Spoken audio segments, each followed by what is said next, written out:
In this video, I'm going to showcase my focus post-process shader that I have developed in Unreal Engine. This shader has 7 exposed parameters that allows you to control various properties of the focus effect.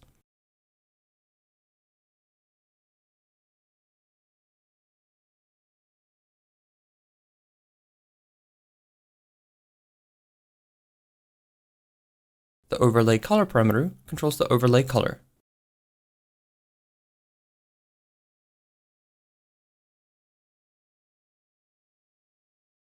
The overlay color opacity parameter controls the overlay color opacity.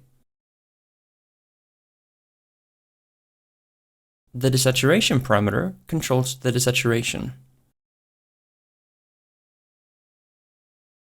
The invert parameter inverts the focus effect.